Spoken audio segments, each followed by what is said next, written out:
इसमें कोई दो राय नहीं है कि देश के कृषि जगत में आजादी के बाद से अब तक वो तरक्की नहीं हो पाई है जैसी तरक्की बाकी क्षेत्रों में समय के साथ हुई है।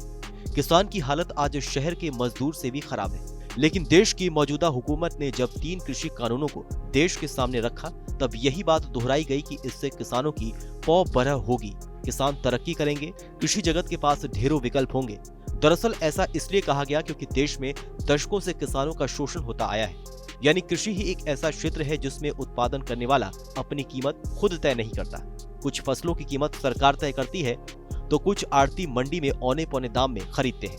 सरकार 3 कृषि कानूनों को लागू कर ये रास्ता बना रही है कि किसानों के पास विकल्प बढ़े और उन्हें इन मंडियों में दशकों से बैठे मठाधीश आड़तियों के चुंगल से मुक्ति मिले।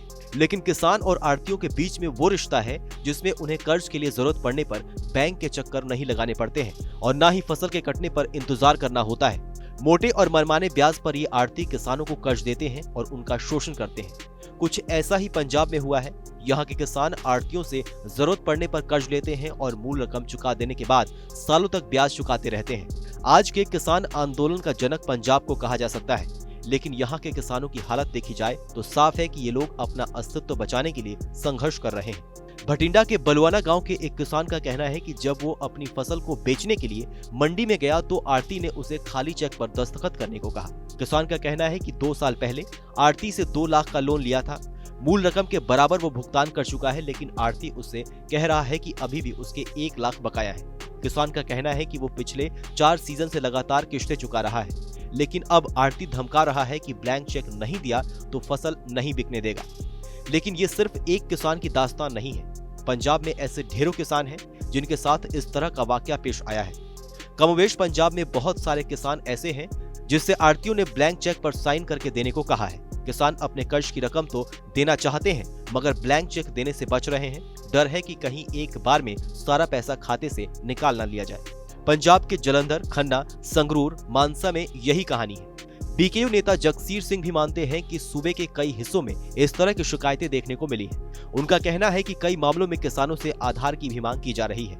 अभी हमने उन्हें ऐसा करने से रोका है। उनका कहना है कि आड़तियों को डर है कि सरकार से डायरेक्ट पेमेंट मिलने के बाद किसान उनका पैसा देने से गुरेज करेंगे।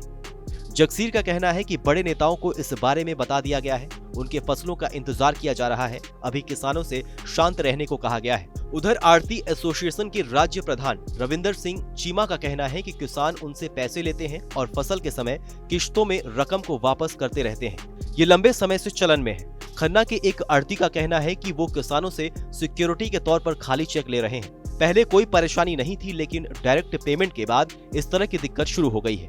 आपको हमारी जानकारी कैसी लगी हमें कमेंट सेक्शन में लिख के जरूर बताइए। बाकी देश और दुनिया की तमाम बड़ी खबरों के लिए सब्सक्राइब कीजिए TV9 भारतवर्ष।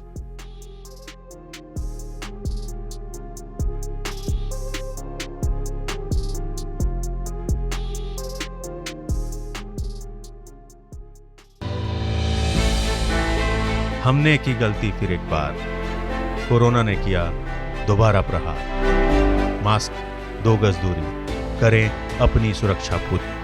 कोरोना टीका हम सबको लगाना है। मिलकर साथ समझदारी से कोरोना को हराना है।